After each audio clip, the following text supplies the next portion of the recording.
Eh, quiero agradecer al partido, a todos los dirigentes y los compañeros que están aquí, que me han hecho sentir desde el primer día que llegué como que estoy en mi casa. De hecho, siempre me sentí en mi casa, solo que no venía a la casa. Desde el primer momento en que llegué, que me hicieron sentir que este es mi lugar. Yo siento que acá estoy en mi lugar. Si hace 2 años me hubieran dicho que iba a estar ahora haciendo esto acá, me hubiera largado la carcajada. Y es la misma carcajada que le largué a Pablo Mieres hace 2 años, cuando terminé una etapa profesional en mi vida, y él me llamó para conversar. Ingenuamente yo pensé que era solo para conversar sobre lo que había sucedido, y me dijo: ¿y nunca se te ocurrió hacer política? Y ahí fue la carcajada, ¿no? Sí, pero ¿a quién se le ocurre? Bueno, después seguimos conversando, y ahí me fui dando cuenta de que yo política había hecho toda mi vida, porque todos los ciudadanos que somos más o menos conscientes del lugar donde vivimos, hacemos política. Yo empecé a hacer política, si me pongo a hacer memoria, y lo hice para escribir estas palabras, en 1971. Tenía 7 años, digo, por los que van a calcular. El día que mi mamá me enseñó a doblar listas y a ponerlas en los sobres, en un comité de base del Frente Amplio, por supuesto, en el barrio Jacinto Vera. Y 2 años después, cuando me desperté escuchando una marcha que me daba un poco de miedo, que sabía que la ponían cuando pasaba algo muy jorobado, y entonces le pregunté, y mi madre me dijo, con esa cosa de maestra y esa cosa pedagógica para una niña de 9 años que era yo, me dijo: dieron un golpe de Estado, se quedó Bordaberry solo con todos los milicos, se acabó la democracia.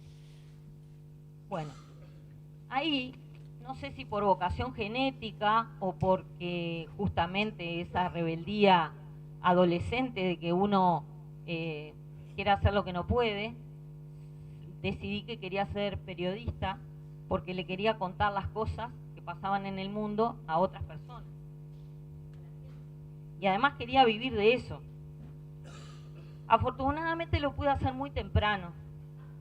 Y no hubo ni hay nada en el mundo que me haya gustado más que contarle a la gente lo que mañana va a ser historia. Lo hice durante 36 años.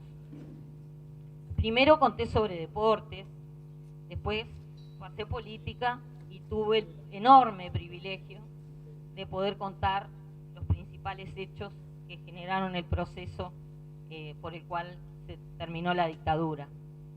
Después me fui al exterior, estuve en Cuba por aquellas cosas de que uno, quizás el péndulo hace que admire determinados procesos políticos de los que después uno ve que en realidad no eran lo que uno creía. Y bueno, cubrí el caso de la guerra en Centroamérica, la salida de la dictadura en Brasil, el proceso más lento en Chile, y me integré hace 30 años ya a un proceso más paradigmático, el más paradigmático proyecto de periodismo que integré, y que creo que es el más paradigmático que ha surgido hasta ahora desde el regreso de la democracia, que fue el semanario Búsqueda, y que fue escuela de varias generaciones de periodistas. Ahí aprendí también que no solo para contar el proceso social de una comunidad hay que hacerlo desde la política, también la salud, el medio ambiente, la cultura, el diseño, las maternidades y paternidades, el mundo de la vida privada, que es objeto de interés de las audiencias. Pero sobre todo, ese tiempo aprendí y tomé acciones como activista, porque a pesar de los avances logrados desde principios del siglo XX y sobre todo de mediados, la mitad de la humanidad seguía siendo dejada de lado en los procesos de decisión y de incidencia pública, que son las mujeres. Aprendí hace ya más de 30 años que aquello que todos llamábamos universal, en realidad se trataba y que llamábamos como parte de la condición humana, en realidad había sido construido con una sola mirada. Y como les decía, allí hice política más que nunca, porque me hice activista feminista. Se lograron muchas cosas desde entonces, desde hace 30 años. Los derechos formales, por ejemplo, estaban, pero había que conseguir algunos más. Pero sobre todo el desafío era un cambio cultural que nos abarque como opciones. Hoy se ganaron algunas batallas culturales, por supuesto, que nada más que hace 20 años parecían impensables. Por ejemplo, a nadie hoy se le ocurre pensar que la violencia en un ámbito doméstico es solo problema de esa casa. O que nadie dudaría que una ingeniera pueda resolver un puente, ni dejaría de subirse a un avión porque vea una pilota, aun cuando se avecina una tormenta, cosa que he experimentado y he mirado las caras de quien subía al avión. Entre otras cosas, porque una realidad rompe los ojos, y es que las mujeres, por ejemplo, en este país, somos la mayoría de los egresados universitarios. Sin embargo, llegar a las instancias de decisión sigue siendo un problema, y ese es el principal obstáculo para lograr un cambio cultural. Porque está bien, somos la mayoría de las egresadas universitarias, pero ¿dónde están las rectoras? ¿Y dónde están las decanas? ¿Y las grados 5? ¿Y las gerentes generales? ¿Qué pasa? ¿No hay mujeres capaces para eso? Por otro lado, la violencia de género sigue aumentando. Quizá porque ahora es más visible, eso lo dicen muchos y lo creemos otros, pero también porque cada vez hay más mujeres que tienen el coraje de decir no y que resuelven que no van a seguir en una pareja o en un ámbito familiar que les impide desarrollarse o que pretende obstruir su libertad. Hay un cambio cultural, sí, que todavía requiere, por ejemplo, particularmente, masculinizar el ámbito doméstico. Requiere compartir los cuidados, requiere que entendamos que no es natural que las mujeres nos encarguemos solas y sin ningún reconocimiento social a los cuidados de los mayores, de los más pequeños, de los discapacitados, de los enfermos. Las mujeres seguimos pagando por tener más hijos. Paradójicamente, en un país con escasa población, está medido que tener hijos implica empobrecimiento de la familia, pero también implica para la madre un retraso en su carrera profesional o laboral, lo cual además se ve como algo natural. También, y lo digo con dolor, la lucha de las organizaciones no gubernamentales y de las mujeres políticas está dando sus frutos, pero lamentablemente la radicalización de parte de esos movimientos y la trivialización de las demandas de los grupos feministas han perjudicado la validez de los planteos, pero tenemos que seguir insistiendo en que esos planteos tienen validez y no lo debemos olvidar. Porque por otro lado, esa misma radicalización ha dado sustento a grupos extremistas y conservadores de derecha, que en nombre de un evangelismo confuso, porque no sabemos muy bien de qué se trata, todos se dicen evangélicos, pero no lo explican mucho, permeado por grupos que manejan enormes cantidades de dinero de dudoso origen, han encontrado excusa para intentar frenar estos cambios culturales, y eso no lo podemos permitir. Y esos movimientos llevan nombres como Trump o Bolsonaro, y espero que en Uruguay no lleven ningún nombre.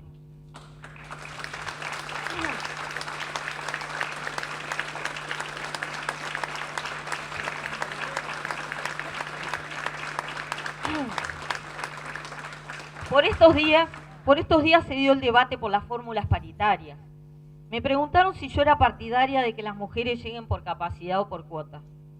Decididamente soy partidaria de que lleguen por capacidad. Todos, hombres y mujeres, debemos llegar por capacidad. Pero ¿saben qué? Yo apoyo la cuota.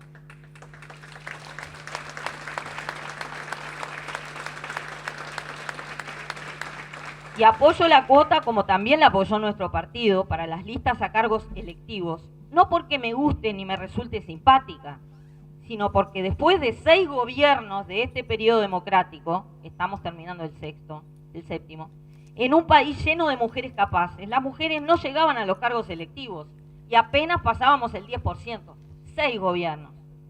La cuota no se trata de inventar mujeres para la política, se trata de descubrirlas. Y este proceso ha obligado a las dirigencias de los partidos a pensar con otra perspectiva los procesos de selección de candidatos. Por eso no tengo ningún problema en reconocer y en asumirme como un producto de la cuota. No me da ninguna vergüenza. Parece que hay mujeres que se avergüenzan de ser producto de la cuota, han renegado de ella. Mujeres que han entrado al Parlamento, en este Parlamento, por ser producto de la cuota.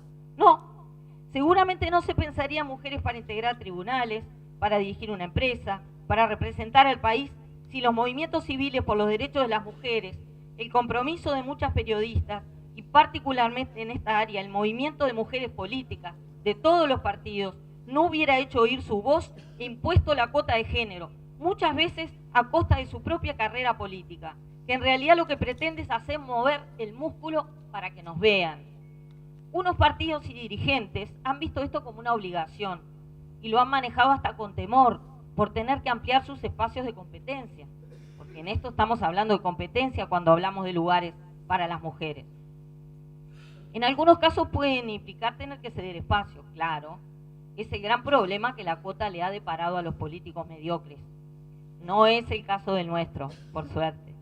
El líder principal de nuestro partido, Pablo, nuestros legisladores y todos los dirigentes que conozco y que están acá tienen la idea firme de ampliar el horizonte de nuestro partido.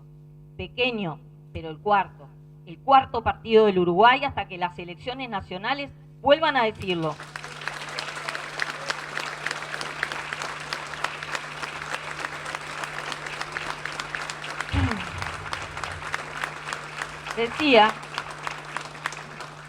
Decía que tienen el compromiso de ampliar los horizontes de este proyecto de socialdemocracia que ha triunfado como propuesta en los 3 partidos mayoritarios en estas elecciones internas con diferentes perfiles. Todos, como dice Gerardo Sotelo y como dice Gonzalo Pérez del Castillo, se han movido hacia donde nosotros estamos. Y esto lo ha entendido el Partido Independiente como necesidad de la ciudadanía desde hace tiempo. Y por eso han buscado ampliar el espacio del partido y hemos buscado sumar otras voces. Muchas personas valiosas que coinciden con nuestros puntos de vista no se animaron a romper con la izquierda hegemónica o con las alas izquierdas de los partidos tradicionales o no encontraron conveniente el momento para hacerlo. No es fácil la intemperie ni la independencia. Ustedes que están acá lo saben muy bien, porque la sociedad política, lamentablemente, el intento que se hizo brevemente a principios de este año nos mostró que los socios no eran los adecuados. La sociedad política que hicimos, que se suele hacer, se basa en la confianza mutua y esa confianza se vio cuestionada desde los primeros momentos y mostraba que esa sociedad iba a resultar conflictiva. Pero esa vocación de suma incluyó una propuesta de fórmula paritaria que se mantuvo, porque el Partido Independiente lo vio como un avance como una señal de los tiempos que vienen, y por eso estoy yo acá. Y en este punto me gustaría hacer un reconocimiento que me ha conmovido mucho. Yo estoy hoy acá agradeciéndole a ustedes la confianza, también porque las mujeres del Partido Independiente, cuya...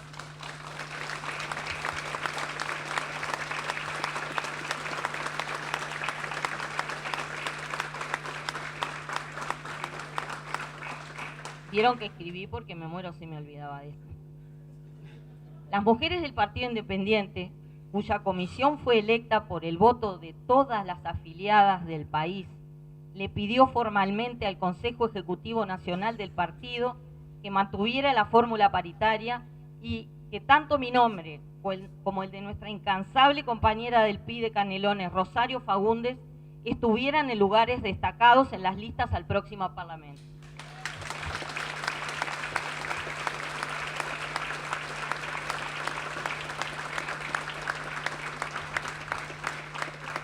No está en la carta, pero además, por supuesto, del honor de la propuesta de Pablo, una de las cosas que hasta ahora, lo que más me ha conmovido de la corta trayectoria política que lleva 4 meses, fue que cuando me contaron que iban a presentar esa carta, me dijeron algo que no está en la carta, pero va a estar siempre conmigo, y es: nosotras estamos acá para trabajar para vos.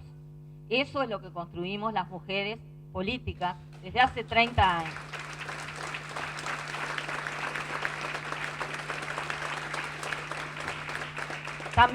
También estoy aquí, y otra vez la necesidad de convencer de que lo privado también es político, porque hice una buena elección de vida. Hace 19 años elegí compartir mi vida con un señor que me apoyó en esta aventura y que sin ningún problema se encarga de sostener la casa incluyendo, y más que ninguna otra cosa, dedicándose a las tareas domésticas sin hacer un solo reclamo, más que, bueno, díganme si les gusta lo que les hice de comer. Y eso que se trata de un artista exitoso, de una persona que se dedica al arte y a crear y que dejó eso de lado para apoyarme a mí. Por eso me siento...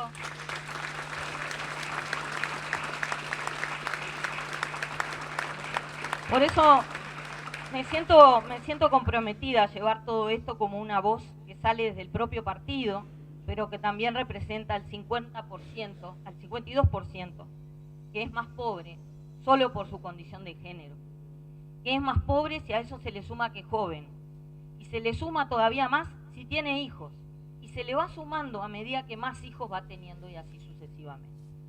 Pero como también pertenezco al partido que desde el principio es el partido de la socialdemocracia, esto es, de la ideología que ha llevado a los países desarrollados de Occidente a ser lo que son, esto es, que cree en la economía de mercado, en las libertades de las personas, pero también en la presencia del Estado cuando es necesario, cuando se trata de ayudar a los más vulnerables a que tengan las mismas oportunidades que los que nacieron con condiciones mejores.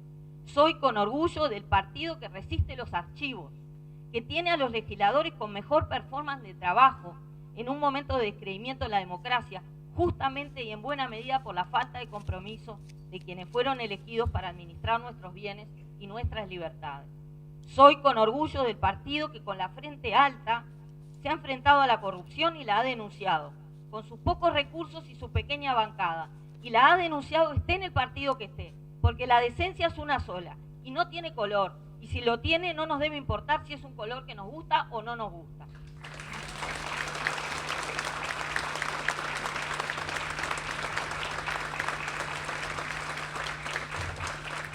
Por eso estoy acá en el partido que le pide a los electores que confíen en nosotros, porque nosotros somos confiables, porque podemos demostrar que hemos honrado los compromisos asumidos con la ciudadanía.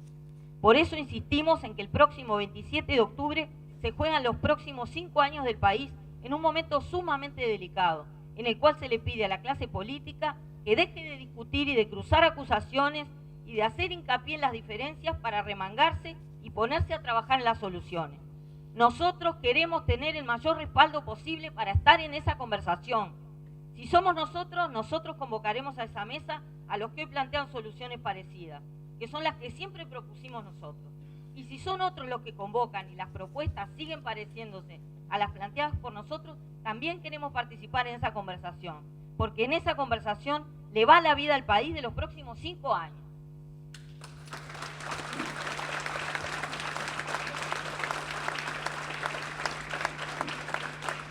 Y si se nos convocó a participar en esa mesa es porque somos confiables, porque garantizamos la honestidad y la capacidad técnica de esa conversación y porque vamos a hacer la garantía de la gente que confía en nosotros el 27 de octubre. Soy, como ha sucedido con mi querido Hugo Batalla y como el propio presidente de la República actual, el producto de un Uruguay que queremos honrar, que yo quiero honrar.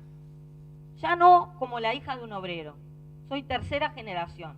Soy la hija de un médico que llegó a hacerlo gracias al trabajo de un humilde obrero del Frigorífico Nacional y de una costurera de la industria textil del barrio de La Teja. Y soy también la hija de una maestra militante por la escuela pública a la que mi hermano y yo asistimos, igual que al liceo público. Somos producto de ese Uruguay y hoy consagrada por ustedes con la segunda mayor distinción que un ciudadano puede recibir de su colectividad política. Espero honrar esos orígenes y esa confianza de ustedes, de Pablo, de la dirigencia del partido, como siempre el Partido Independiente ha honrado el compromiso asumido con sus votantes. Muchas gracias. Y me enseñaron que siempre se puede, que no hay nada imposible y nunca hay que aflojar, que si hay ganas se puede cambiar.